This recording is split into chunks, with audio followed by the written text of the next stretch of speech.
everyone, welcome back to my channel, and today I'm going to be talking about the book The Art and Flair of Mary Blair.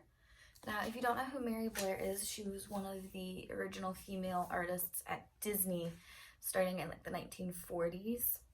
And she did a lot of the concept art, as you can see on the cover. She did a lot of concept art for Alice in Wonderland and Cinderella, which she unfortunately did not get to do, but a lot of her artwork, or a lot of the inspiration for Cinderella came from her artwork.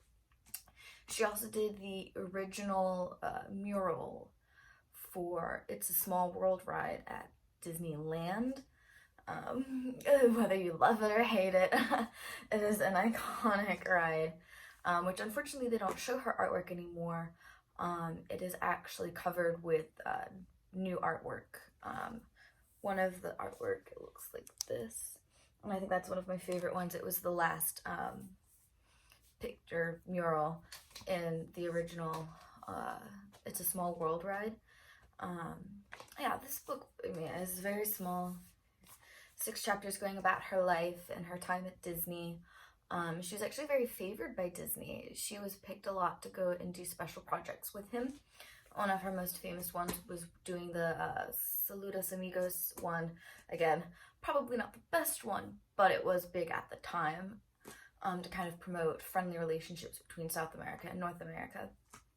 She was picked, and the only woman picked, to go and do this with Disney and a handful of other artists. And so that was a very big deal. Disney really appreciated her input in the art. So yeah, it talks a lot about stuff. So, like I said, she did artwork concept for Cinderella, and that's what this looks like. I mean, let's get the sisters, and then you've got the king. I mean, some of her artwork is just absolutely stunning. And again, some of them she did not actually get to work on. So a lot of, because Disney archives all of the artist's artwork, which is could be seen as a good or bad thing.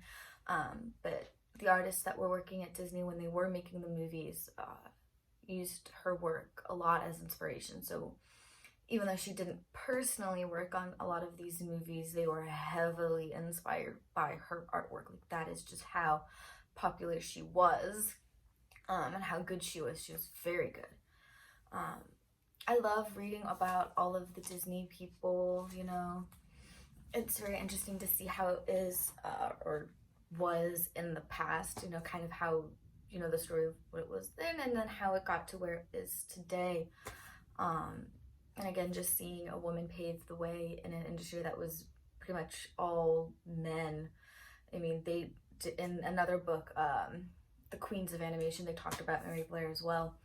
And the men did not like her. They did not like that there was a woman in their place. They believed that the woman belonged in the ink and paint department, which was just pretty much coloring in all of the artwork. So to have a woman in the story department, in the art department, was not something that they liked or cared for. And so she was, I think, the first one, or one of the first ones, to be part of Disney, and I think that's a really amazing thing. You know, I consider this as art history, even though it's animation. So if you like art history, if you like animation, or you're a Disney fan, or just history in general, I would highly recommend picking up this book or something else. Like They Drew as They Pleased. Again, there's a whole series on that as well. It's just so interesting. It's a lot of fun to read, and again, it's very short.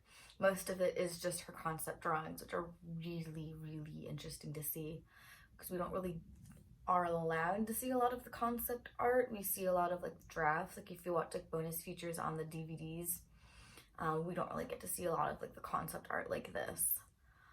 I guess, yeah. If you like history, Disney, art, animation, I would definitely recommend picking this up. It was really interesting to read and fascinating to look at all of the concept art used in old Disney movies. And I will see you guys next time. Bye!